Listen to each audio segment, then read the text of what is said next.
கர்த்தருடைய பரிசுத்த நாமத்திற்கு மிகுந்த மகிமை உண்டாவதாக. அருமையான இந்த 5வது மாதத்திலேயும் 4ஆம் தேதி காலை வேளையிலையும் உங்கள் ஒவ்வொருவரையும் தேவனுடைய சன்னிதானத்தில் தேவ சமூகத்திலே சந்திப்பதில் கர்த்தருக்குள் மட்டற்ற மகிழ்ச்சி அடைகிறேன். தேவன் நம்மளுக்கு ஒரு புதிய நாளை காண செய்திருக்கிறார் என்பதை நினைக்கும் பொழுது அதை காட்டிலும் ஒரு பெரும் மகிழ்ச்சி எனக்குள் உண்டாகிறது. போன ராவினில் ஜீவித்தோர் பலர் இப்பூவி விட்டு போய்விட்டார்கள் என்ற வார்த்தைக்கேற்ப அநேகர் போன்ற இரவிலே படுக்கைக்கு சென்றவர்கள் படுக்கையிலே தங்களுடைய ஓட்டத்தை நிறைவேற்றி முடித்து விட்டார்கள். அன்றைக்கு ரெபெக்காள் பாதியிலே வழியிலே தன்னுடைய ஓட்டத்தை நிறைவேற்றினது போல அநேகர் பாதியிலே கர்த்தருடைய சன்னிதானத்திலும் இவ்வுலகத்திலிருந்தும் எடுத்துக்கொள்ளப்பட்டார்கள். ஆனால் இல்லாமல்ல தெய்வம் ஏதோ ஒரு இரக்கத்தின் நிமித்தம், ஏதோ ஒரு தயவின் நிமித்தம், ஏதோ ஒரு பாசத்தின் நிமித்தம், ஏதோ ஒரு அன்பின் நிமித்தம் நம்மளுக்கு ஒரு நல்ல நாளை தேவன் காண செய்திருக்கிறார். ஒரு புதிய நாளை தேவன் நம்மளுக்கு காண செய்திருக்கிறார். ஒரு புதிய மாதத்தையும் தேவன் நம்மளுக்கு காண செய்திருக்கிறார். கடந்த ராத்திரி நேரம் முழுவதும் கர்த்தருடைய செட்டைகளிலே படுத்து உறங்க இல்லாமல்ல தெய்வம் நம்மளுக்கு கிருபையையும் திராணியையும் பலத்தையும் அபிஷேகத்தையும் அனுமதியையும் சுகத்தையும் தந்தபடினால் தேவனை நன்றி உள்ள இருதயத்தோடு துதிக்கிறேன். ஜெபத்திற்கு வந்திருக்கிற உங்கள் யாவரையும் இல்லாமல்ல தெய்வம், அன்பின் தெய்வம் இயேசு சாமி இன்றும் என்றும் சதா காலங்களிலும் ஆசீர்வதிப்பாராக. நாம் நேரடியாய் ஆண்டவருடைய வார்த்தைக்கு போவதற்கு முன்பதாக ஒரே ஒரு காரியத்திற்காக இருக்கிற இடங்களிலே யாவரும் கண்களை மூடி நாம் வலது கரத்தை உயர்த்தி தேவனுடைய சமூகத்திலே ஸ்தோத்திர பலிகளை ஏறெடுக்க போகிறோம். ஒரு நிமிடமோ அதற்கு மேலோ அதற்கு குறைவோ, ஆனால் உற்சாகமாய் கடும் வைராக்கியமாய் நாம் ஸ்தோத்திர பலிகளை ஏறெடுக்க போகிறோம். ஊழியத்திற்கு விரோதமாக, ஊழியர்களுக்கு விரோதமாக, குறிப்பாய் போதகருக்கு விரோதமாய் எழும்புகிற எல்லா மனுஷிக ஆவிகளை தேவன் இந்த காலை வேளையிலே அதம் பண்ணி போட வேண்டும். வேதம் என்ன சொல்லுகிறது? அதிகாலத்திலே தேசத்தில் இருக்கிற சத்துருக்களை தேவன் சங்காரம் பண்ணுகிறார் என்று வேதத்திலே வாசிக்கிறோம். இந்த அதிகாலை வேளையிலே ஊழியருக்கு விரோதமாய், ஊழியத்துக்கு விரோதமாய் எழும்புகிற எல்லா மனுஷிக ஆவிகளை, ஏவலின் ஆவிகளை, தூண்டுதலின் ஆவிகளை, பழி வாங்குகிற ஆவிகளை இந்த அதிகாலை வேளையிலே தேவன் அவைகளை சங்காரம் பண்ணி போட வேண்டும். நாம் எல்லாரும் கண்களை மூடுவோம். இனி அந்த ஆவிகள் ஊழியத்திலையும் ஊழியக்காரருக்கு விரோதமாக எழும்பவும் கூடாது, பின்தொடர்ந்து வரவும் கூடாது. நீங்களும் நானும் ஜெபித்தால், நீங்களும் நானும் துதித்தால், நீங்களும் நானும் கர்த்தருடைய நாமத்திலே ஸ்தோத்திர பலிகளை, ஸ்தோத்திரங்களை ஏறெடுப்போமானால் அது நடக்கும், அது நிறைவேறும் என்று எத்தனை பேர் இருதயத்திலே வைராக்கியம் கொள்ளுகிறீர்கள்? அவர் சீயோனுக்காக கடும் வைராக்கியம் கொண்டார், எருசலேமுக்காக வைராக்கியம் பாராட்டுகிறவர். நம்மளுடைய தேவனுக்கு வைராக்கியமும் பாராட்ட தெரியும், கடும் வைராக்கியம் பாராட்ட தெரியும். வைராக்கியம் பாராட்டுகிற தேவன் நம்மளுக்காக எழுந்து கடும் வைராக்கியம் பாராட்டி எல்லா மனுஷிக ஆவிகளை, அதிகாலமே தேசத்தில் இருக்கிற சத்துருக்களை தேவன் சங்காரம் பண்ணும்படி இருக்கிற இடங்களில் எல்லாரும் வலது கரத்தை உயர்த்தி கண்களை மூடி நல்ல ஆவியில நிரம்பி தேவனுடைய கரத்திலே ஒப்பு கொடுத்து சோதனம் பண்ணுவோமா? எல்லாரும் கர்த்தரை சோதனம் பண்ணுவோம். சோதரம் எல்லாரும் சத்தத்தை உயர்த்தி சோதரம் பண்ணுவோம். எல்லாரும் அசதிகள் நிர்விசாரங்களை தூக்கி எறிந்து சோதரம் பண்ணுங்க. ஓ ரிக்கபே லேதோடு ரீலா தடா துடா கடா ரிக்கபே லேதோடு ரீபா லந்தாடா தீராபா லதாடா தூராபாலா சோதரமையா சோதரமையா சோதரமையா சோதரமையா இன்றோடு நாவிகள் அழிக்கப்படுவதாங்க. ரிக்கா லந்தாடா திடா கடா ரிக்கபே லேதோடு ரீமா இயேசுவின் நாமத்தினால சொல்லுகிறேன், அந்த மனுஷங்க ஆவிகள் அடங்குவதாங்க, கொள்ளாத ஆவிகள் அடங்குவதாங்க, பழி வாங்குகிற ஆவிகள் அடங்குவதாங்க. அந்த மனிதர்கள் இனி நாங்கள் தேடியும் காணாமல் போவார்களாக. உம்முடைய கரத்தை ஒப்பு கொடுக்கிறேன். சோத்திரம் சோத்திரம் சோத்திரம் சோத்திரம் சோத்திரம் சோத்திரம் சோத்திரம் சோத்திரம் சோத்திரம் சோத்திரம் சோத்திரம் சோத்திரம். நல்ல பெருமூச்சு சத்தத்தோடு கத்தரை சோத்திரம் பண்ணுவோம். சோத்திரம் சோத்திரம் சோத்திரம் சோத்திரம். ஹல்லேலூயா ஹல்லேலூயா. சோத்திரம் சோத்திரம் சோத்திரம் சோத்திரம் சோத்திரம் சோத்திரம் சோத்திரம் ஐயா சோத்திரம் ஐயா சோத்திரம் ஐயா சோத்திரம் ஐயா. நன்றி ஆண்டவரே. சோத்திரம் சோத்திரம் சோத்திரம் சோத்திரம் சோத்திரம். தீயையும் தண்ணீரையும் கடந்து வந்தோம், மனுஷர்கள் எங்கள் தலையில் மேல் ஏறி போக பண்ணினர் என்று தாவீது சொல்லுகிறார். ஆனாலும் எல்லா வல்லமையிலிருந்து கர்த்தர் என் சகாயர், நான் பயப்படேன், மனுஷன் எனக்கு என்ன செய்வான் என்று அதே தாவீதுதான் இடி முழக்கமாய் முழங்குகிறான். ஒரு காலத்தில் மனுஷர்கள் ஏறி போகும் பொழுது அமைதி காத்த தாவீது தேவன் தன்னோடு இருக்கிறதை உணர்ந்தவனாய் அவன் சொல்லுகிறான், 3 விதமான போராட்டங்களின் வாழ்வில் வந்தது, தீயும் தண்ணீரும் கடந்து வந்தோம், மனுஷர் எங்கள் தலையில் மேல் ஏறி போக பண்ணினேன். அடுத்த வசனம் தான் ரொம்ப முக்கியமான வார்த்தை. செழிப்பான இடத்திலே கத்திரங்களை கொண்டு வந்து விட்டு விட்டேன். எனக்கு அருமையான தேவனுடைய ஜனமே, இந்த அதிகாலை வேளையிலே வந்திருக்கிற உங்களுடைய வாழ்க்கையிலையும் உங்களுடைய ஊழியத்திலையும் தனிப்பட்ட ஜீவியத்திலையும் சரீரத்திலையும் சில நெருப்பு எரிகிறது போல உணர்ந்து கொண்டிருக்கிறதை நான் உணர்கிறேன். எனக்கு அருமையான தேவனுடைய ஜனமே, கர்த்தருடைய ஊழியனாய் கர்த்தருடைய தேவனுடைய பிள்ளையாய் என் இயேசு என்கிற என் தகப்பனுடைய நாமத்தினால சொல்லுகிறேன், தீயை கடந்தீர்கள், இப்பொழுது தண்ணீரையும் கடக்க போகிறீர்கள், மனுஷரையும் கர்த்தர் கடக்க பண்ணுவார். அதை எல்லாம் கடந்த பின்பு உங்களுக்கு ஒரு செழிப்பான இடத்தை தேவன் வைத்திருக்கிறார். ஒரு செழிப்பான இடத்தை தேவன் கொண்டு வந்து தரப்போகிறார். கர்த்தர் எனக்கு பெறப்பட்ட அதிசயத்தை செய்வார், என் ஊழியனுக்கு செய்வார், என் ஊழியத்திற்கு செய்வார் என்று விசுவாசிக்கிறவர்கள் மீண்டும் ஒரு விசை எனக்காக தேவனுக்காக சத்தத்தை உயர்த்தி நன்றியுள்ள இருதயத்தோடு சோதரம் பண்ணுவோம். சோத்திரம் சோத்திரம் சோத்திரம் சோத்திரம். நல்லா சோத்திரம் பண்ணுவோம். சோத்திரம் சோத்திரம் சோத்திரம் சோத்திரம் ஐயா சோத்திரம் ஐயா சோத்திரம் ஐயா சோத்திரம் ஐயா. நன்றி தகப்பனே, நன்றி தகப்பனே, நன்றி தகப்பனே. உமக்கு நன்றி செலுத்துகிறோம், உமக்கு நன்றி செலுத்துகிறோம், உமக்கு நன்றி செலுத்துகிறோம், உமக்கு நன்றி செலுத்துகிறோம். ஹல்லேலூயா. சோத்திரம் சோத்திரம் சோத்திரம் ஐயா சோத்திரம் ஐயா. நன்றி ஆண்டவரே, நன்றி ஆண்டவரே, நன்றி ஆண்டவரே, நன்றி ஆண்டவரே. உமக்கு நன்றி, உமக்கு நன்றி, உமக்கு நன்றி, உமக்கு நன்றி ஆண்டவரே. சோதிரம் சோதிரம் சோதிரம் சோதிரம் சோதிரம். ஆமென். ஜெபத்திற்கு வந்திருக்கிறவங்க யாவரையும் தீயையும் தண்ணீரையும் நெருப்பையும் கடந்து வந்து மனுஷனுடைய வல்லமைகளையும் கடந்து வர எல்லாம் அல்ல தேவன் நம்மளுக்கு திராணியை தருவார் என்று கர்த்தருக்குள் விசுவாசிக்கிறேன். கர்த்தருடைய பரிசுத்த நாமத்திற்கு மிகுந்த மகிமை உண்டாவதாக. இந்த மாதம் நம்மளுடைய வாக்குத்தத்த வசனம் உபாகமத்தின் புஸ்தகம் 32ஆம் அதிகாரம் 13வது வசனத்தை வாசிக்கும் பொழுது, பூமியில் உள்ள உயர்ந்த ஸ்தானங்களின் மேல் அவனை ஏறி வர பண்ணினார், வயலில் விளையும் பலனை அவனுக்கு புசிக்க கொடுத்தார், கண்மலையில் உள்ள தேனையும் கற்பாறையில் இருந்து வடியும் எண்ணெயும் அவன் உண்ணும்படி செய்தார். கண்மலையில் உள்ள தேனையும் கற்பாறையிலிருந்து வடியும் எண்ணெயையும் அவன் உண்ணும்படி செய்தார். இன்று கண்மலையை குறித்து நாம் தொடர்ந்து தேவனுடைய வார்த்தைகளை கேட்டுக்கொண்டு வருகிறோம். இன்றைக்கு காலை நேரத்திலும் கூட ஆண்டவர் நம்மத்திலே ஒரு கண்மலையை குறித்து, அந்த கண்மலை எப்படிப்பட்டது, அந்த கண்மலை நம்மளோடு இருந்தால் என்ன சம்பவிக்கும், இந்த கண்மலையை இல்லாவிட்டால் என்ன சம்பவிக்கும், இந்த கண்மலையை பெற்றுக்கொள்ள நாம் என்ன செய்ய வேண்டும் என்பதை ஆண்டவர் திட்டவட்டமாய் இடைபட போகிறார். வேதத்தின் தியானத்திற்காக ஏசாயா எழுதின தீர்க்க தரிசன புஸ்தகம் 17ஆம் அதிகாரம் 10வது வசனம்.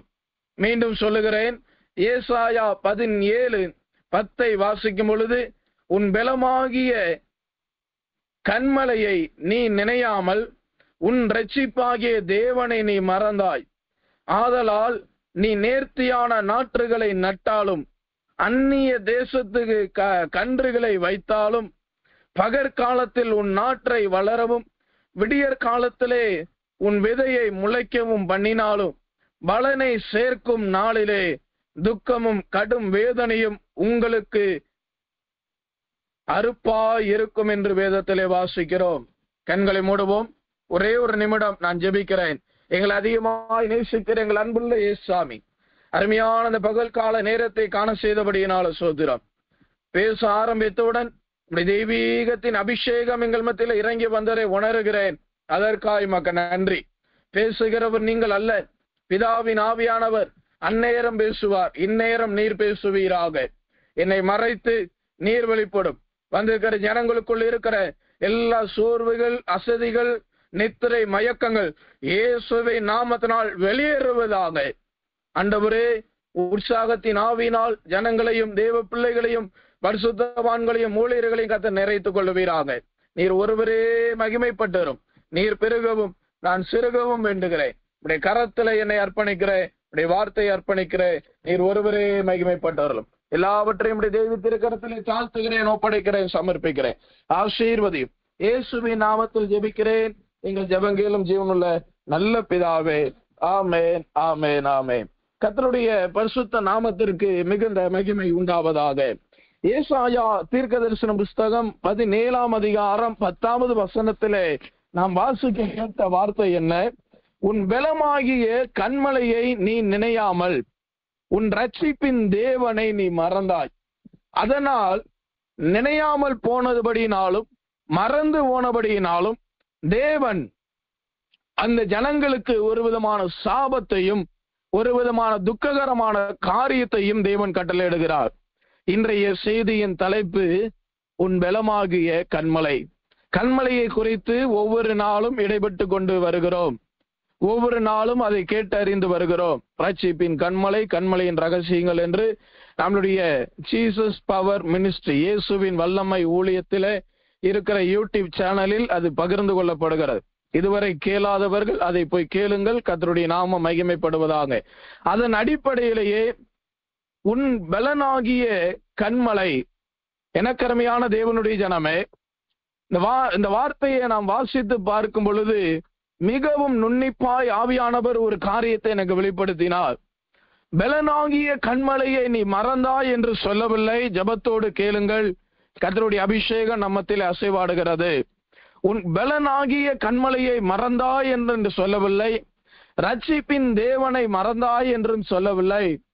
வேதம் தெளிவாய் சுட்டி காட்டுகிறது, உன் பலனாகிய கன்மலையை நீ மறந்தாய். உன் பலனாகிய கன்மலையை மறந்தாய். எனக்கருமையான தேவனுடைய ஜனமே, இதுவரை யார் யார் உங்கள் பலனாய் இருந்தாலும் இன்று முதல் அவரே உங்கள் பலனாக மாறப்போகிறார். இதுவரை உங்கள் பலனாக எதுவாக இருந்தாலும் எவராக இருந்தாலும் எழுதி வைத்துக் கொள்ளுங்கள். உங்கள் இருதயமாகிய பலகையில் இந்த செய்திக்கு பின்பதாக அவரே உங்களுடைய பலனாய் மாறப்போகிறார். வேதம் என்ன சொல்லுகிறது? பலனாகிய கன்மலை என்று சொல்லவில்லை, உன் பலனாகிய கன்மலை. இன்றைக்கு ஆண்டவர் என்னுடைய பலன் என்று எத்தனை பேர் மார்த்தட்டி சொல்ல முடியும்? இன்றைக்கு ஆண்டவரே எனக்கு பலனாய் இருக்கிறார் என்று எத்தனை பேர் தைரியமாய் சொல்ல முடியும்? இன்றைக்கு ஆண்டவர் என்னுடைய பலவீனத்திலே பலனாய் இருக்கிறார் என்று எத்தனை பேர் சொல்ல முடியும்? இதுவரை மாத்திரை உங்களுடைய பலனாய் இருந்திருக்கலாம், ஆதாரம் உங்களுடைய பலனாய் இருந்திருக்கலாம், நீங்கள் குடிக்கிற நீர், தண்ணீர் உங்களுக்கு ஒரு பலனை கொடுத்திருக்கலாம், நீங்கள் நம்பின மனிதர்கள் உங்களுக்கு ஒரு பலனாய் இருந்திருக்கலாம், நீங்கள் நம்பின மனுஷிகள் உங்களுக்கு ஒரு பலனாய் இருந்திருக்கலாம், நீங்கள் நம்பின ஊழியர்கள் உங்களுக்கு ஒரு பலனாய் இருந்திருக்கலாம். உங்களுக்கு ஒரு பிரச்சனை, போராட்டம் என்று வந்தவுடன் நீங்கள் ஒரு ஊழியருக்கு அழைத்து தொலைபேசியில ஜெபிக்கும் பொழுது அந்த ஊழியர் மூலமாய் வருகிற விடுதலை நிமித்தம் அவர் உங்களுடைய பார்வையிலே பெரிய பலனை போன்றவராய் இருந்திருக்கலாம், ஒரு பெரிய கன்மலையை போன்றவராய் இருந்திருக்கலாம். ஆனால் இன்றைக்கு ஆண்டவர் எல்லாவற்றையும் தலைகளாய் மாற்றப் போகிறார். அவர் எப்படி மாற்றப் போகிறார்? எது உங்களுக்கு பலனாய் இருந்தது? எந்த காரியம் உங்களுக்கு பலனாய் இருந்தது?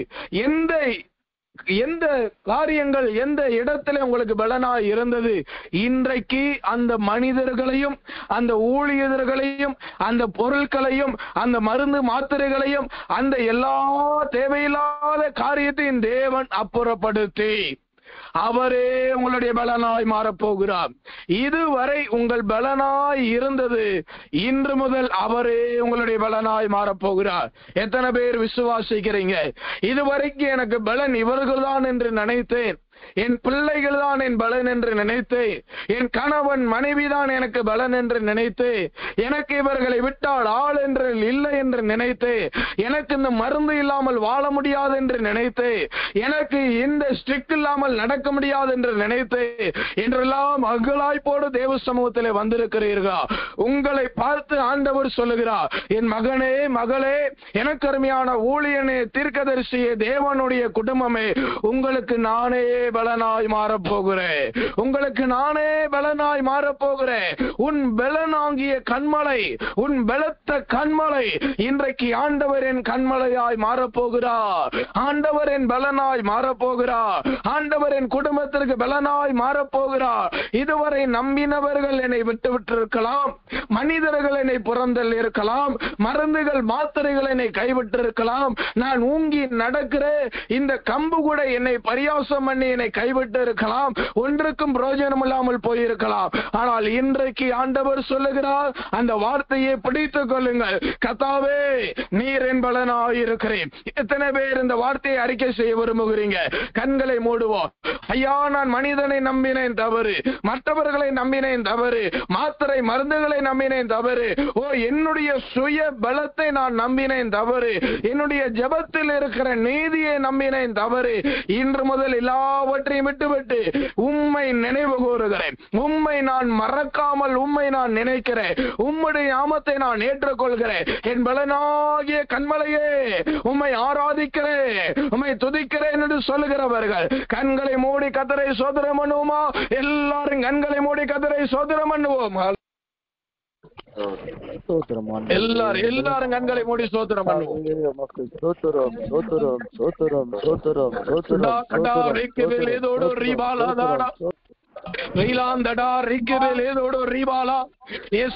என்னுடைய பலனாய் நீர் மாறுகிறபடியினால ஸ்தோத்திரம். என் பலத்த துருகமா நீர் இருக்கிறபடியினால ஸ்தோத்திரம். என்னுடைய ரட்சிப்பின் கண்மலையாய் நீர் இருக்கிறபடியினால ஸ்தோத்திரம். என்ன கண்மலையா சோத்திரமையா, சோத்திரமையா, சோத்திரமையா. இதுவரை மனிதர்களின் பலனாய் இருந்தார்கள், மற்றவர்களின் பலனாய் இருந்தார்கள். இன்றைக்கு நீரே என்னுடைய பலனாய் மாறுகிறபடினால உமக்கு சோத்திரா, உமக்கு நன்றி, உமக்கு நன்றி, உமக்கு நன்றி ஆண்டவரே. ஹல்லேலூயா, ஆமென். எனக்கு இதுவரை உங்களுடைய பலனாகிய கண்மலையை நினையாமல் இருப்பீர்களானால், ஹல்லேலூயா, ரட்சிப்பின் தேவனை மறந்து போய் மனிதர்களை நாடிக்கொண்டிருப்பீர்களானால், இந்த காலை வேளையிலையும் தேவன் மீண்டும் உங்களுக்கு ஒரு வாய்ப்பை தருகிறார். என்னை நினைவு கூறு, என்னை மறவாமல் நினைப்பாயானால் எல்லா சாபமும் எல்லா துக்கமும் மனமகிழ்ச்சியாய் மாறப்போகிறது. இன்றைக்கு மனித குலத்தில் இருக்கிற பெரிய பிரச்சனை என்ன தெரியுமா?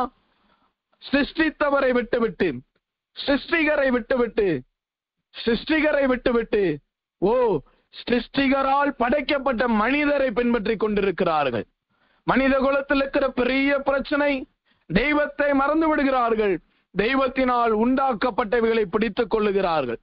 இன்றைக்கு தெய்வம் வேண்டுமா, தெய்வத்தால் உண்டாக்கப்பட்டவைகள் வேண்டுமா என்பதை நீங்களும் நானும் தான் அந்த காலை வேளையிலே தீர்மானம் பண்ண வேண்டும்.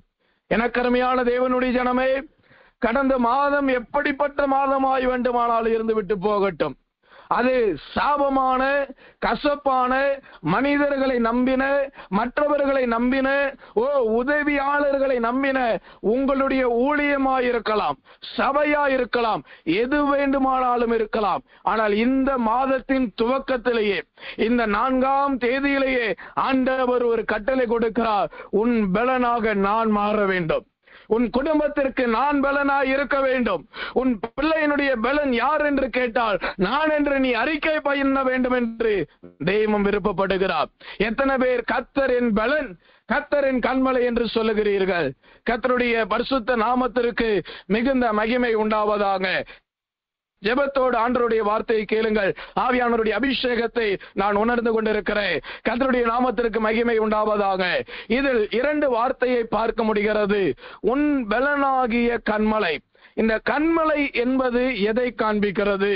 சங்கீதத்தின் புஸ்தகம் 18ஆம் அதிகாரம் 31வது வசனத்தை வாசிக்கும் பொழுது, சங்கீதம் 18:31 வாசிக்கும் பொழுது, கர்த்தரை அல்லாமல் தேவன் யார்?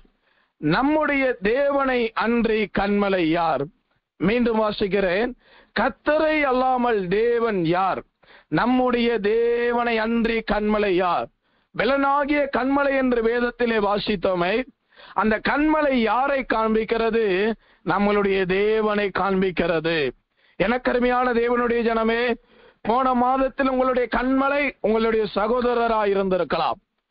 போன மாதத்தில் உங்களுடைய கன்மலை உங்களுடைய சகோதரியா இருந்திருக்கலாம். ஏன் போன மாதத்தில் உங்களுடைய கன்மலை உங்களுடைய ஊழியராய் இருந்திருக்கலாம். ஆனால் இந்த மாதம் உங்களுடைய கன்மலை தேவனாக மாற வேண்டும் என்று தேவன் விருப்பப்படுகிறார்.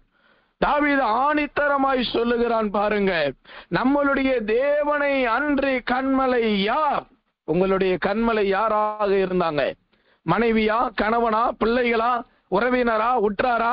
கண்மலையை போல உலக மனிதர்கள் அநேகர் சொல்லுகிறது போல நான் உன்னை மலை போல் நம்பி இருக்கிறேன். அதனாலதான் வேதம் சொல்லுகிறது, மலைகள் அசைக்கப்பட்டாலும், மலைகள் பெயர்ந்து போனாலும், பர்வதங்கள் அசைக்கப்பட்டு போனாலும் என் கிருபை உன்னை விட்டு விலகாது. மலைகள் விலகலாம், பர்வதங்கள் அசைக்கப்படலாம், மலை போல நம்பியிருக்கிற மனிதர்கள் விலகி போவார்கள். பர்வதங்கள் அசைக்கப்படலாம், மனிதர்களை மலை போல் நம்பினால் விலகதான் செய்வார்கள். உங்களுடைய நம்பிக்கை, என்னுடைய நம்பிக்கை கண்மலையாக தேவனை சார்ந்திருக்க வேண்டும். உங்களுடைய கண்மலை தேவனாய் இருக்க வேண்டும். உங்களுடைய கண்மலை இயேசு கிறிஸ்துவாய் இருக்க வேண்டும். உங்களுடைய கண்மலை பிதாவாகிய தேவனாய் இருக்க வேண்டும். நம்மளுடைய கண்மலை பரிசுத்த ஆவியானவராய் இருக்க வேண்டும். அந்த கண்மலையை வேறு ஒருவருக்கும் கொடுக்க கூடாது. அந்த கண்மலை என்கிற இடத்தை வேறு ஒருவரும் பறித்து கொள்ள நீங்களும் நானும் வழி தேடி அவர்களுக்கு வகை வகித்து விடக்கூடாது. எனக்கருமையான தேவனுடைய ஜனமே, உன் பலத்த கண்மலை. இந்த கண்மலை என்பது எதை காண்பிக்கிறது? தேவனை காண்பிக்கிறது. அவர் நம்மளுடைய பலனாக இருந்தால் என்ன நடக்கும்? முதலாவது, கண்மலை என்றால் யார் என்று சொன்னேன். அது தேவனையும் தெய்வத்தினுடைய நாமத்தையும் குறிக்கிறது. அவர் நம்மளுடைய பலனாய் இருந்தால் என்ன நடக்கும்? மனிதர்கள் நம்மளுடைய பலனாய் இருந்தால் அவர்கள் மூலமாய் செய்ய வேண்டிய காரியங்கள் எல்லாவற்றையும் நாம் செய்து முடிக்கிறோம். மற்றவர்கள் நம்மளுடைய பலனாய் இருந்தால் அவர்கள் மூலமாய் செய்ய வேண்டிய காரியங்களை முடிந்த அளவுக்கு போராடி செய்து முடிக்கிறோம். சகோதரர்கள், சகோதரிகள் நம்மளுடைய பலனாய் இருந்தால் அவர்களிடத்துல நல்ல பலமும் நல்ல செல்வ செழிப்பும் இருந்தால் அவர்கள் மூலமாய் நம்மளுக்கு கிடைக்க வேண்டிய நன்மைகளை கேட்டு போராடி பெற்றுக் கொள்கிறோம். ஆனால் ஆண்டவர் நம்மளுடைய பலனாய் மாறினால் நம்மளுடைய வாழ்க்கையிலே என்ன நடக்கும்? தெய்வம் நம்மளுடைய வாழ்க்கையிலே பலனாய் மாறினால் என்ன சம்பவிக்கும்? அவர் நம்மளுடைய பலனாய் இருந்தால் என்ன நடக்கும்? 2 சாமுவேலின் புஸ்தகம் 22ஆம் அதிகாரம் 30வது வசனம். 2 சாமுவேல் 22:30 வாசிக்கும் பொழுது, உம்மாலே ஒரு சேனைக்குள் பாய்ந்து போவேன், உம்மாலே ஒரு மதிலை தாண்டுவேன். மீண்டும் வாசிக்கிறேன். உம்மாலே ஒரு சேனைக்குள் பாய்ந்து போவேன், உம்மாலே ஒரு மதிலை தாண்டுவேன். எனக்கருமையான தேவனுடைய ஜனமே, கர்த்தர் நம்மளுடைய பலனாய் இருந்தால் என்ன நடக்கும் தெரியுமா? நாம் சேனைக்குள் பாய்ந்து போகிறவர்களாய் காணப்படுவோம், மதிலை தாண்டுகிறவர்களாய் காணப்படுவோம். எனக்கருமையான தேவனுடைய ஜனமே, உங்களுடைய ஆவிக்குரிய வாழ்க்கையில் தினந்தோறும் எழுந்தவுடன் இந்த இருட்டோட ஜெபத்திலேயோ தனிப்பட்ட நேரத்திலேயோ எப்படி ஜெபம் செய்கிறீர்கள்? இன்று நாள் முழுவதும் எனக்கு ஆசீர்வாதமாய் இருக்க வேண்டும், என்னுடைய வாழ்க்கையில் போராட்டம் வரக்கூடாது. விழிப்போடு தேவனுடைய வார்த்தையை கேளுங்கள். என்னுடைய வாழ்க்கையில் போராட்டம் வரக்கூடாது, என்னுடைய வாழ்க்கையில் கசப்புகள் வரக்கூடாது, என்னுடைய வாழ்க்கையில் இந்த நாளில எந்த தீங்கும் வந்துவிடக் கூடாது, இந்த நாளில எந்த சத்துருவானவனும் என்னோடு போராடி விடக்கூடாது, இந்த நாளிலே எந்த மனுஷிக வல்லமையும் என்னோடு போராடி விடக்கூடாது. இப்படி ஜெபிப்பது ஒரு கிறிஸ்தவனுக்கு அழகு அல்ல. ஒரு கிறிஸ்தவன் என்றால் எப்படி ஜெபிக்க வேண்டும்? இந்த நாளில் எந்த போராட்டம் வந்தாலும் அதை உம்முடைய பலத்தால் நான் முறியடிக்க வேண்டும், அதை உம்முடைய பலத்தால் நான் ஜெயம் பெற வேண்டும், அதை உம்முடைய பலத்தால் நான் தோற்கடிக்க வேண்டும், அதை உம்முடைய பலத்தால் நான் மோதி பார்க்க வேண்டும். இதுதான் ஒரு கிறிஸ்தவனுடைய சவால் உள்ள வாழ்க்கை. போராட்டம் வேண்டாம் என்று சொல்வது ஆதி ரட்சிக்கப்பட்ட அனுபவம். போராட்டம் வேண்டாம் என்று சொல்வது புதிதாய் பிறந்த குழந்தையின் அனுபவம். ஹல்லேலூயா. போராட்டம் வரட்டும், பிரச்சனைகள் வரட்டும், கண்மலைகள் வரட்டும், கடல்கள் வரட்டும், யோர்தான் வரட்டும், எரிகோ வரட்டும், தாவீதுக்கு விரோதமாய் எழும்பின சவுல் வரட்டும், சிம்சோனுக்கு விரோதமாய் எழும்பின பெலிஸ்தியர்கள் வரட்டும், இயேசுவுக்கு விரோதமாய் எழும்பின பிலாத்தும் பொல்லாத சேவர்கள் வரட்டும். எவர் வந்தாலும் கர்த்தருடைய பலத்தினால் ஆனவைகளுக்குள் பாய்ந்து போவேன், கர்த்தருடைய பலத்தினால் ஆனவைகளை தாண்டுவேன். இதுதான் ஐயா ஒரு கிறிஸ்தவனுடைய சவால் உள்ள வாழ்க்கை. இன்றைக்கு பூசுகிறதும் காயம் பூசுகிறதும் மேல் பூச்சு பூசுகிறதும் தடவுகிற ஜபமா இன்றைக்கு நம்மளுடைய ஜபம் மாறி போயிருக்கிறது. ஊழியர்களே இந்த காரியத்தை சொல்லி தருகிறார்கள். இந்த நாள் உங்களுக்கு ஆசீர்வாதமா இருக்க ஜெபியுங்கள். இந்த நாள் எந்த விதமான போராட்டமும் வர வேண்டாம் என்று ஜெபியுங்கள். தாவீது என்ன சொல்லுகிறான்? என் கைகளை யுத்தத்திற்கும் என் விரல்களை போருக்கும் தேவன் பழக்க வைக்கிறது. அப்பேற்பட்ட தாவீதின் வம்சத்தில் பிறந்தவர் தான் இயேசு. அப்பேற்பட்ட இயேசுவை பின்பற்றுகிற நீங்களும் நானும் எப்படி இருக்க வேண்டும்? எவ்வளவு பெரிய போராட்டம் வந்தாலும், எவ்வளவு பெரிய பிரச்சனை வந்தாலும் ஸ்டெடியான் இருக்கணும். சொல்வது எளிது, கேட்பது எளிது, ஜீவிப்பது கடினம் தான். அதனாலதான் தாவீது சொல்லுகிறான், நான் யுத்தத்திலே ஜெயித்தேன் என்று சொல்லவில்லை, கர்த்தர் என்னை யுத்தத்திற்கு பழக்க வைத்தேன், கர்த்தர் என் விரல்களை போருக்கு பழக்க வைத்தேன். வாரம நாளிலே நம்மளை தேவன் பழக்க வைக்கிற தேவனாய் காணப்படுகிறார். இன்றைக்கு ஒரு ஊழியனுடைய, ஒரு விசுவாசியினுடைய சரியான வளர்ச்சியற்ற தேவ பிள்ளையினுடைய ஜெபம் என்ன தெரியுமா? எனக்கு போராட்டம் என்பதே வரக்கூடாது, எனக்கு பிரச்சனை என்பதே வரக்கூடாது. அப்புறம் எப்படி கர்த்தருடைய பலத்தை நீங்கள் பார்க்க முடியும்? அப்புறம் எப்படி கர்த்தருடைய நாமத்தில் இருக்கிற அந்த மேலான பலத்தை ருசி பார்க்க முடியும்? கர்த்தருடைய பலத்தை பார்க்க வேண்டுமானால், கர்த்தருடைய பலத்தினுடைய மகிமையை கண்கூட காண வேண்டுமானால், எந்த போராட்டம் வேண்டுமானால் வரட்டும் ஐயா, நீரின் பலனாகிய கண்மலையா இருக்க வேண்டும் என்று ஜெபியுங்கள். நீரின் பலனாகிய கண்மலையா இருப்பீரானால் நான் இந்த போராட்டங்களை ஜெபிப்பேன், நான் இந்த போராட்டங்களை ஜெயிப்பேன், இந்த போராட்டங்களை நிர்மூலமாக்குவேன். தாவீது என்ன சொன்னார்? நான் தாண்டுவேன், நான் பாய்வேன், நான் பிடிப்பேன் என்று சொல்லவில்லை. உம்மாலே ஒரு சேனைக்குள் பாய்வேன், உம்மாலே ஒரு மதிலை நான் தாண்டுவேன். சேனைக்குள்ளும் மதிலுக்குள்ளும் போகிறது நான் தான், ஆனால் நான் போகிறது அவருடைய பலத்தால் போகிறேன். எனக்கு அருமையான தேவனுடைய ஜனமே, இதுவரை சேனைகளை பார்த்து நடுங்கினது போதும், மதில்களை பார்த்து தலைகளை கை வைத்து அமர்ந்தது போதும். தாவீது சொல்லுகிறார், நான் தான் சேனைக்குள் போகிறேன், நான் தான் மதிலுக்குள்ளாக போகிறேன், நான் போகிறேன், ஆனால் என்னுடைய பலத்தினால் அல்ல, கர்த்தருடைய பலத்தினால் போகிறேன். என் பலமாகிய கண்மலை என்னோடு கூட இருக்கிறார். இதே வார்த்தையை சங்கீதத்தின் புஸ்தகம் 18ஆம் அதிகாரத்திலே வாசித்தறிய முடியும். அங்கு தாவீது எப்படி ஆரம்பிக்கிறான் அந்த அதிகாரத்தை? 2வது வசனம் சொல்லுகிறது, அவர் என் கண்மலையா இருக்கிறார். கர்த்தர் என் கண்மலையா இருக்கிறபடியினால் நான் மதிலை தாண்டுவேன், சேனைகளுக்குள்ளாக போவேன். நீங்கள் மதிலுக்குள்ளாக போகும் பொழுது, சேனைகளுக்குள்ளாக போகும் பொழுது, நான் ஒண்டியாய் போகிறேன் என்று நினைப்பீர்களானால் விழுந்து போய் விடுவோம்.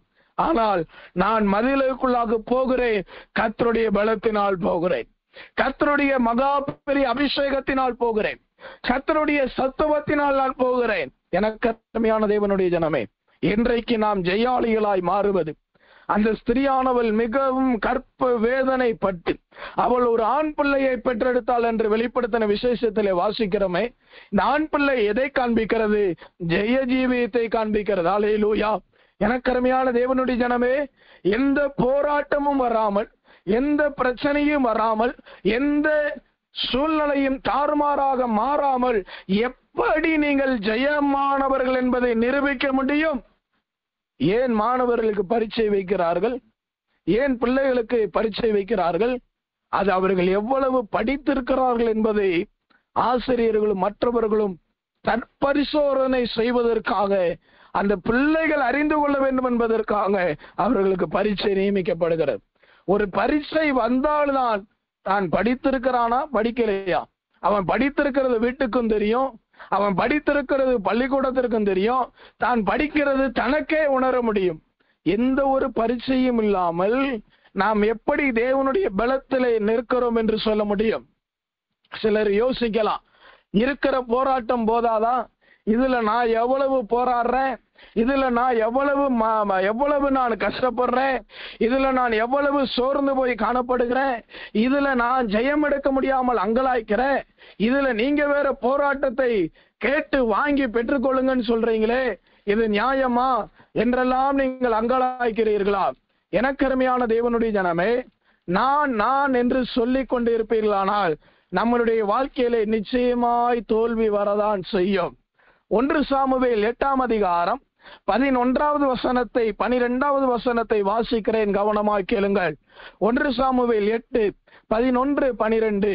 உங்களை ஆளும் ராஜாவின் காரியம் என்னவென்றால், தன் ரதத்திற்கு முன்பாய் ஓடும்படி அவன் உங்கள் குமாரரை எடுத்து தன் ரத சாஸ்திரிகளையும் தன் குதிரை வீரர்களையும் வைத்துக் கொள்ளுவான்.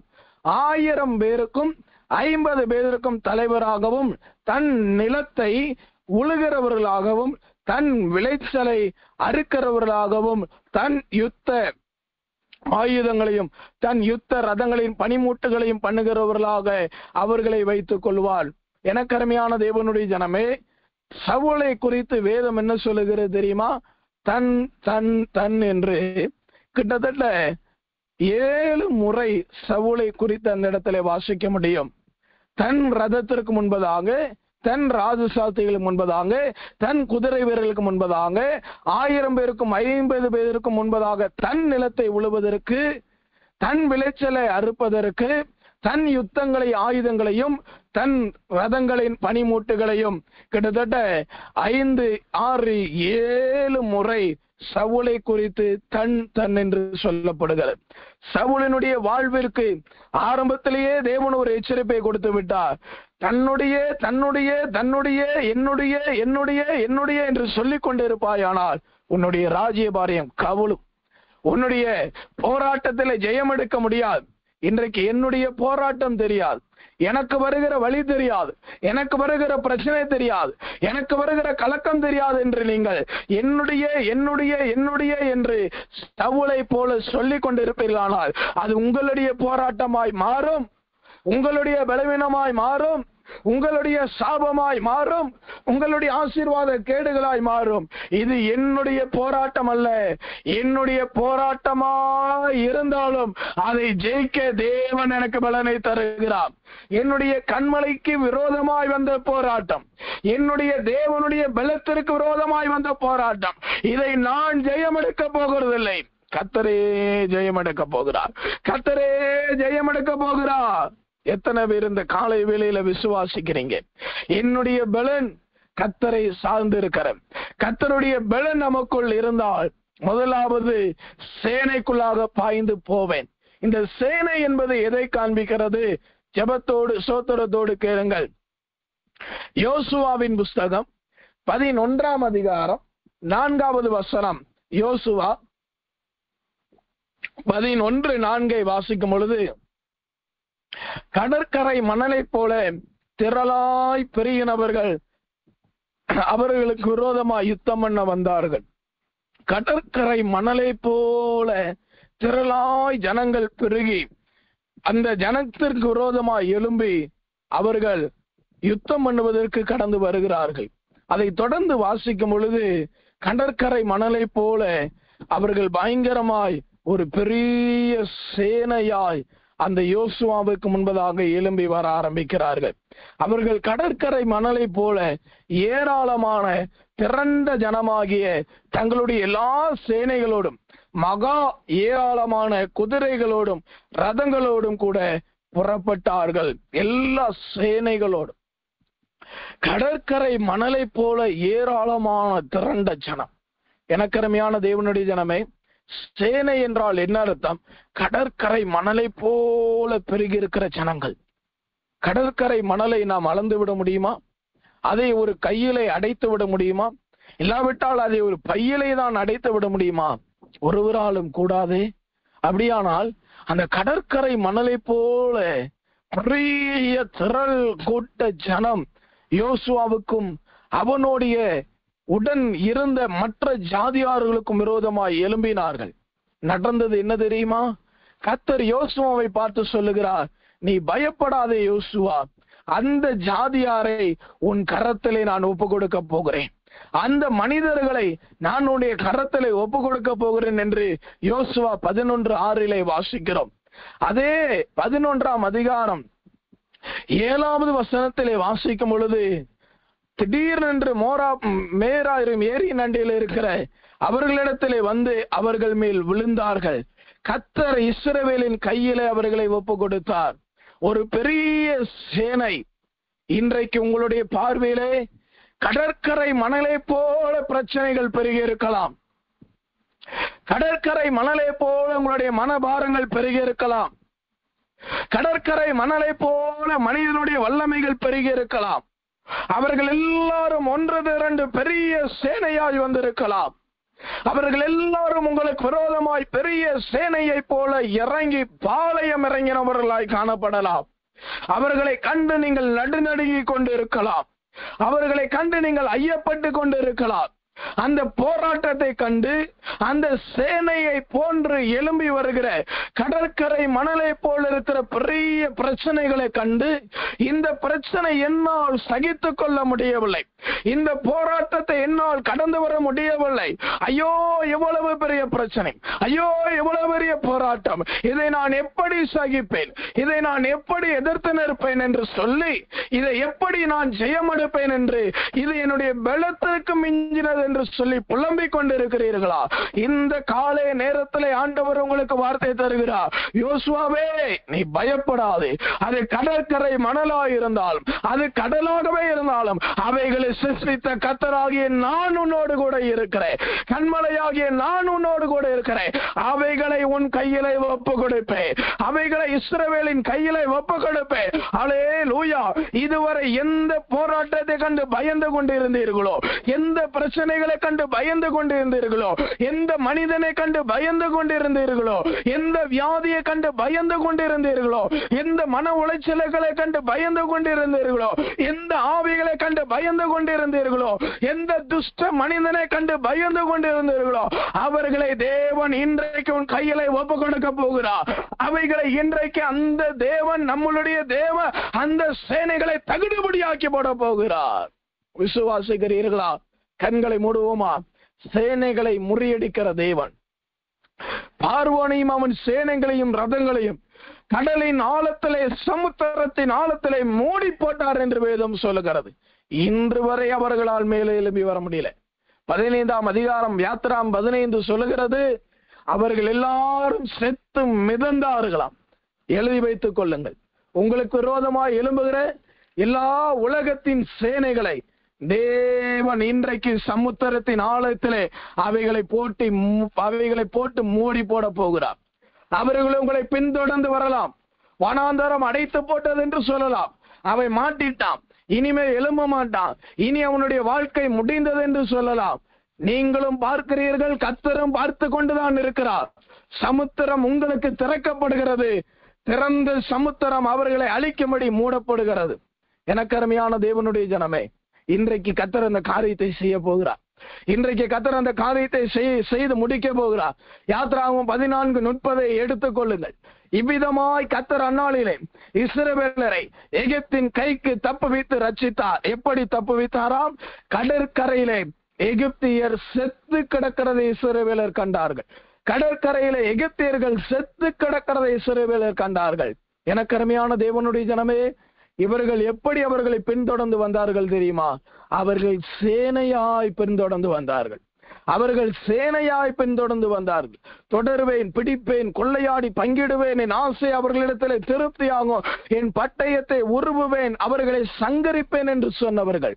அவர்கள் சேனையாய் அணியணியாய் புறப்பட்டு வந்தவர்கள். அவர்கள் ரதங்களை எடுத்துக்கொண்டு புறப்பட்டு வந்தவர்கள். அவர்களுக்கு விரோதமாய் கொக்கரித்து கொண்டு வந்தவர்கள். இஸ்ரவேல் ஜனங்களுக்குள் பயம் வந்தது. இஸ்ரவேல் ஜனங்களுக்குள்ளே மோசைக்குள்ளேயே அந்த பயம் வந்தது. ஆனால் வேதம் என்ன சொல்லுகிறது தெரியுமா? நீர் உமது வலது கரத்தை நீட்டினீர், பூமி அவர்களை விழுங்கி போட்டது. அவர்கள் கடற்கரையிலே செத்து மிதக்கிறதை இஸ்ரவேலர்கள் கண்டார்கள். எவ்வளவு பயங்கரமான தேவன்! கண்களை மூடுவோமா? சரியா ஒரு அபிஷேகத்திற்கு ஒப்பு கொடுங்க. எவ்வளவு பெரிய சேனையானால் இருக்கட்டும், ஒரு ஆவி ரெண்டு ஆவி. லூக்கா 14ஆம் அதிகாரத்துல வாசிக்கும் பொழுது பலவீனப்படுத்தும் ஆவி அவளை கட்டி வைத்திருந்தது என்று வாசிக்கிறோம். அதே லூக்கா 14ஆம் அதிகாரம் தொடர்ந்து 18வது வசனத்திலே வாசிக்கும் பொழுது சாத்தான் அவளை கட்டி வைத்திருந்தான். ஆவியிலே ஆரம்பித்த வாழ்க்கை சாத்தானுடைய கரத்திலே முடிந்திருக்கிறார். சின்ன போராட்டத்தில் ஆரம்பித்த உங்களுடைய வாழ்க்கை இன்றைக்கு பெரிய பலூனை போல ஊறி பெரிய சத்தனுடைய கரத்துல நீங்கள் இருக்கிறது போல காட்சியளிக்கிறதா? ஆண்டவர் உங்களுக்கு ஒரு வாக்கு தருகிறார், சேனைக்குள்ளாக போ. நீங்கள் சேனைக்குள்ளாக போனால்தான் கர்த்தர் அந்த சேனையை முறியடிக்க முடியும். நீ எகிப்தில் இருந்தால்தான் எகிப்திற்கு கர்த்தர் யார் என்பதை காண்பித்தர முடியும். நீங்கள் எகிப்திற்குள் இருந்தால்தான் எகிப்திலே இருந்து விடுவிக்கிற தெய்வம் ஒருவர் இருக்கிறார். பார்வோன் எல்லாம் சும்மா என்று தேவனால் நிரூபிக்க முடியும். நீ சேனையை கண்டு கரம் கொட்டி கரத்தை கட்டி கொண்டிருப்பீர்களானால் தேவனால் உங்களுக்கும் அற்புதம் செய்ய முடியாது. தேவன் ஒருவர் இருக்கிறார் என்பதை நிரூபிக்க முடியாது. ஆண்டவர் ஒருவர் இருக்கிறார், தேவன் ஒருவர் இருக்கிறார், அவர் என் பட்சத்தில் இருக்கிறார், அவர் என் கண்மலையா இருக்கிறார் என்று எத்தனை பேர் தைரியம் கொள்ளுகிறீர்கள்? எத்தனை பேர் ஆவியில நிரம்பி மகிழ போகிறீர்கள்? கண்களை மூடுவோமா? ஆண்டவரே, நான் உம்முடைய பலத்தினால் ஒரு சேனைக்குள் போகிறேன். போகிறது நான் தான் போகிறேன். ஆனால் ஜெயத்தை தருகிறது நீரோ. அறிக்கை செய்வோமா? கண்களை மூடுவோம். இந்த வார்த்தையை சொல்லுங்க. உம்மாலே ஒரு சேனைக்குள் நான் பாய போகிறேன். உம்மாலே நான் ஒரு மதிலை தாண்ட போகிறேன். நான் தாண்டுகிறேன், நான் பாய்கிறேன். ஜெயத்தை தரப்போகிறது நீர். கண்களை மூடி இந்த வார்த்தையை சொல்லி ஸ்தோத்திரம் பண்ணி ஆவியில நிரம்புவோம். எகிப்தியரை கர்த்தர் அதிகாலமே சங்காரம் பண்ண வேண்டிய நேரம் வந்து விட்டது. ஹல்லேலூயா, ஹல்லேலூயா. ஓ ரீக்கவே லேதோடு ரீபா லதாடா துராபா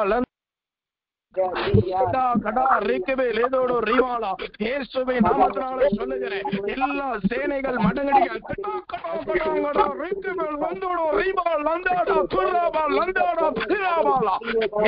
நாமத்தினால சொல்லுகிறேன். சேனைகள் மடங்கடிக்கப்படுவதாக, சேனைகள் விழுந்து போவதாக, சேனைகள் எழும்ப கூடாது என்று கட்டளையிடுகிறேன். இந்த காலை வேளையில என்னுடைய பலத்தினால் அல்ல, உம்முடைய பலத்தினால் நீர் முறியடிப்பீராக. உம்முடைய பலத்தினால் நீர் முறியடிப்பீராக. உம்மாலே ஒரு சேனைக்குள் நான் பாய்கிறேன்.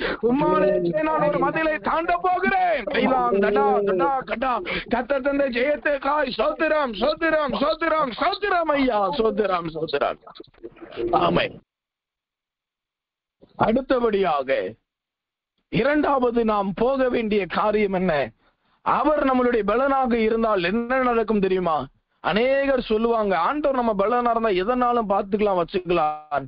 முதலாவது வர்றது சேனை, இரண்டாவது வர்றது மதில். இன்றைக்கு சேனையை கடந்துட்டீங்க. சேனைக்குள்ள நீங்க போனாதான் கர்த்தர் அந்த சேனையவே கவிழ்த்து போட முடியும். நீங்களும் நானும் அதற்குள்ள போகலன்னா கர்த்தரால ஒண்ணும் செய்ய முடியாது. கர்த்தர் உங்களை கொண்டு என்னை கொண்டுதான் அந்த சேனையை முறியடிக்கணும் இருக்கார். அதனாலதான் இந்த சோதனைக்குள்ளாக அனுப்புகிறார் என்பதை வெளிப்புள்ள ஜீவியத்தோடு கவனித்துக் கொள்ளுங்கள். கர்த்தருடைய நாம மகிமைப்படுவதாக. இரண்டாவது எதற்குள்ளாக ஆண்டவர் போக சொல்லுகிறார்? யோசுவாவின் புஸ்தகம் 6ஆம் அதிகாரம் 20வது வசனத்தை வாசிக்கும் பொழுது இந்த மதில் என்றால் என்ன? யோசுவா 6:20 வாசிக்கும் பொழுது அவர்கள் எல்லாரும் ஒருமனப்பட்டு தேவனுடைய நாமத்தை துதித்து பாடின பொழுது அலங்கம் இடிக்கப்பட்டது. இந்த அலங்கம் என்றால் மதில் சுவர், இல்லாவிட்டால் கோட்டை என்று சொல்லுகிறார்கள். இந்த கோட்டை சுவர், இந்த மதில் சுவர் எவ்வளவு உயரம் தெரியுமா? 27 அடி. 27 அடி உயரம் உள்ளதுதான் இந்த எரிகோ கோட்டை மதில் சுவர். இதுதான் அலங்கம் என்று சொல்லப்படுகிறது. உங்களுக்கு முன்பதாக எந்தெந்த அலங்கங்கள் அடைக்கப்பட்டிருக்கிறது? எரிகோவினுடைய சரியான அர்த்தம் என்ன தெரியுமா? ஒருவனும் உள்ளே போகாதபடியும் ஒருவனும் வெளியே வராதபடியும் அவர்களுக்கு முன்பதாக அடைக்கப்பட்டு இருந்தது. கண்களை மூடுவோம்.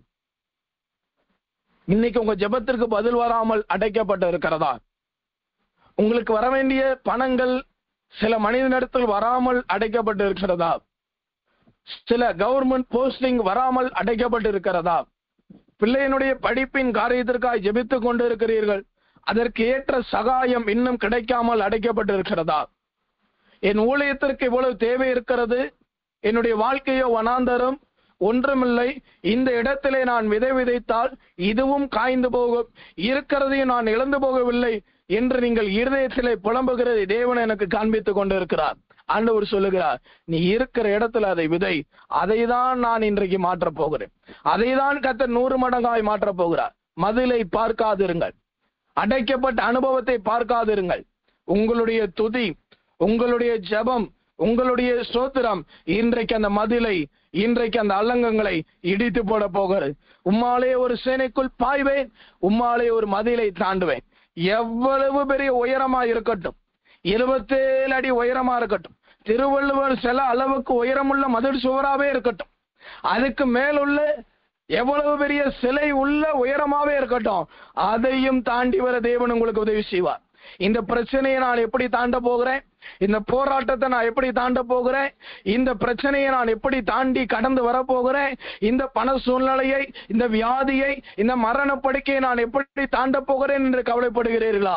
ஆண்டவர் இந்த காலை வேளையில சொல்லுகிறார், நீ அதை தாண்டுவாய். காரணம் என்ன? உன் பலனாகிய கண்மலை நான் உன்னோடு கூட இருக்கிறேன். கண்களை மூடுவோமா? சரியா ஒரு 2 நிமிடம். நீங்க ஸ்தோத்திரம் பண்றதுல தான் ஒண்ணு இந்த அலங்க இடியணும், இல்லைன்னா நீங்க தாண்டணும். நல்லா தெரிந்து கொள்ளணும். கர்த்தர் எரிகோவின் கோட்டையை திறக்க நினைச்சிருந்தா திறந்து இருக்கலாம், கர்த்தர் அதை திறக்கலாம் நினைக்கல. திறந்திருந்தா இவங்க திரும்ப திரும்ப அதை மன்னிக்கணும். கர்த்தர் அந்த எரிகோவின் கோட்டையை திறக்க நினைச்சிருந்தா திறந்து இருக்கலாம், திறக்கல. ஏன் திறக்கல? திறந்தால் இவங்க திரும்பவும் அதை என்ன செஞ்சிருவாங்க, பூட்டிடுவாங்க. மதில் இருக்க போய் தானே நீ கட்டுற, அது இருக்க போய் தானே நீ எல்லா சேட்டையும் செய்யற. இன்றைக்கு என் பிள்ளைக்காக அவைகளை நான் உடைத்தெறிய போகிறேன். இன்றைக்கு என்னை நோக்கி கூப்பிடுகிற அந்த ஜனத்திற்காக அடைக்கப்பட்ட அந்த வாசலை நான் உடைக்க போகிறேன். திறக்க போகல, நல்லா கவனிங்க, திறக்க போகல, கர்த்தர் அவைகளை உடைக்க போகிறார். நல்ல ஆண்டவரை அறிந்து கொள்ள வேண்டும். ஒன்று வெண்கல கதவுகளை உடைப்பார், இல்லாவிட்டால் இரும்பு தாழ்பால்களை முறிப்பார். ஒன்று கதவை திறப்பார், இல்லைன்னா கதவை உடைப்பார். இன்றைக்கு திறக்கிற தேவனால் இன்றைக்கு உடைக்கவும் முடியும் என்று விரும்புகிறீர்களா? இன்றைக்கு எனக்காக தேவன் மதிலை தாண்ட பலன் தருவார் என்று எத்தனை பேர் விசுவாசிக்கிறீங்க? நீங்க பண்ணுகிற சோத்திரத்துல தான் இன்னைக்கு மதிலை தாண்ட போகிறீங்க. நீங்க பண்ணுகிற துதியில தான் இன்னைக்கு மதிலை தாண்ட போகிறீங்க. எனக்கு பிரச்சனை இருக்குது, நான் இப்ப சோத்திரம் பண்ண போகிறேன். எனக்கு போராட்டம் இருக்குது, நான் சோத்திரம் பண்ண போகிறேன். நான் ஒரே ஒரு காரியத்தை சொல்லிடுறேன். வயது சிறிதுதான், ஆனால் எவ்வளவோ மனிதர்கள் மூலமாய் பிரச்சனை வந்தது, மனுஷிகள் மூலமாய் பிரச்சனை வந்தது. நேற்று கூட வீட்டுல சொன்ன போது அவங்க திடீர்னு நான் பேசிட்டு இருக்கும்போது நான் சொன்ன ஒரே ஒரு காரியம் தேவ நாமத்தின் மகிமைக்காக சொல்றேன். எனக்கு வந்த மனுஷர்கள் மூலமாய் மனுஷிகள் மூலமாய் வந்த பிரச்சனையில என்னைக்கோ ஒண்ணுமில்லாமல் போயிருப்பேன். இந்த சம்பத்துங்கிற இருக்கிற இடம் இல்லாமல் போயிருப்பேன். அந்த அளவிற்கு நய வஞ்சகர்கள், அந்த அளவுக்கு வஞ்சிக்கிற ஆவியுள்ளவர்கள், அந்த அளவுக்கு பழி வாங்குகிறவர்கள், கொலைவரி தாக்குதல் எவ்வளவோ மனிதர்கள் வந்தார்கள். இன்றைக்கும் இருப்பதற்கு காரணம் என்னுடைய நீதி அல்ல, என்னுடைய பரிசுத்தம் அல்ல, என்னுடைய ஜெபஜீவன் தாழ்மை அல்ல, என் மீது இருக்கிற அழைப்பு. என் மீது இருக்கிற அழைப்பு நிறைவேற முடியும் அளவும் என்னால் ஒருவராலும் ஒன்றும் செய்ய இயலாது என்பதை நான் நிச்சயித்திருக்கிறேன். காரணம், கர்த்தர் அழைத்தவர் உண்மை உள்ளவர் அல்லவா? இன்றைக்கு கர்த்தர் உங்களை அழைத்திருக்கிறாரே, ஏன் இந்த மதிலை தாண்ட முடியவில்லை? உன்னுடைய வாயை இறுக்கமாய் மூடிக்கொள்கிறாய். கண்களை மூடுவோம், ஆவியில நிரம்பி சோத்திரம் பண்ணுங்க. இன்றைக்கு இந்த போராட்டம் உங்களை விட்டு ஓட போக, ஒன்றை நீங்க தாண்ட போகிறீங்க, இல்ல அது இடிய போகிறது. கண்களை மூடி சோத்திரம் பண்ணுவோம். அல்லேலூயா. நீங்க சோத்திரம் பண்றதுலதான் விடுதலையே இருக்குது. சோத்திரம் பண்ணுவோம் காலை நேரத்தில். அல்லேலூயா. ஆவியில நிறைந்து ஹல்லேலூயா. ரேகாபா லதாடா துடா கடா ரேகேபே லேதோடோ ரீமா லதாடா தீரேபே லேதோடோ ரீமாலா தீரேபே லேந்தோடோ ரீமாலா. என் பலனாகிய கண்மலையே நானுமே துதிக்கிறேன். சோத்திரம் சோத்திரம் சோத்திரம். ஓ ரீலான் தடா துடா கடா ரேகேபே லேதோடோ ரீமா லதாடா தீரேபே லேந்தோடோ ரீமாலா. திரவல வல்லவால வீரவீர வீரமான மன்னமான மல்லவால வீரவீர வால துரகல வல்லவால வீரவீர மீனமான மன்னமான கடகல வல்லவால வீரவீர வால துரா பா பா பா தீரா பா பா லா தீரா காலாந்தா டா துடா காடா காடா இயேசுவின் நாமத்தால் அலங்குகள் இடிக்கப்படுவதாக. உம்மாலே ஒரு சேனைக்குள் பாய்கிறேன், உம்மாலே ஒரு மதிலை தாண்டுவேன். ஆவியில நிரம்பி கைகளை தட்டி கதரை சோதனை பண்ணி கொண்டே இருங்க. ரிக்கபே லேதோடு ரிலாம் தடா தடா தடா ரிக்கபே லேதோடு ரிபாலா தீரிபே லேதோடு ரிக்கபே லேதோடு ரிபாலா துரா பலந்தடா திடா கடா ரிக்கபே லேதோடு ரிபாலா. இயேசுவின் நாமத்தினால எல்லா மதில்கள் இடிக்கப்படுவதாக, எல்லா அலங்கங்கள் இடிக்கப்படுவதாக, அவைகள் நொறுக்கப்பட்டு போவதாக, நொறுக்கப்பட்டு போவதாக. இதுவரை எந்த சேனையை கண்டு பயந்தீர்களோ, இதுவரை எந்த மதிலை கண்டு அஞ்சி அமர்ந்து இருந்தீர்களோ, இன்றைக்கு கர்த்தர் அந்த சேனைக்குள் உங்களை அனுப்புகிறார், அந்த மதிலுக்குள்ளாக அனுப்புகிறார். கொலை செய்து போடவல்ல, ஒப்பு கொடுப்பதற்கல்ல, அழித்து போட நிர்மூலமாக்கம் அல்ல, உங்கள் நிமித்தம் அவர்களை அழிக்க, உங்கள் நிமித்தம் அவைகளை செய்யமெடுக்க கர்த்தர் என் பலனாய் இருக்கிறார் என்று எத்தனை பேர் விசுவாசிக்கிறீங்க? உன் பலனாகிய கண்மலையை நீ நினை என்று ஆண்டவர் சொல்லுகிறார். சொல்லி நிறைவு செய்கிறேன். இதுவரை யார நினைச்சுக்கிட்டு இருந்தாலும் அவங்களை விட்டுருங்க. எந்த போராட்டம் வந்தாலும் கர்த்தரை நினைங்க. எந்த பிரச்சனை வந்தாலும், சேனையே வந்தாலும், மதிலே வந்தாலும் கர்த்தரை நினையுங்கள். அப்படி நினைக்கிறவர்களுக்கு கர்த்தர் ஜெயத்தை தருகிறார்.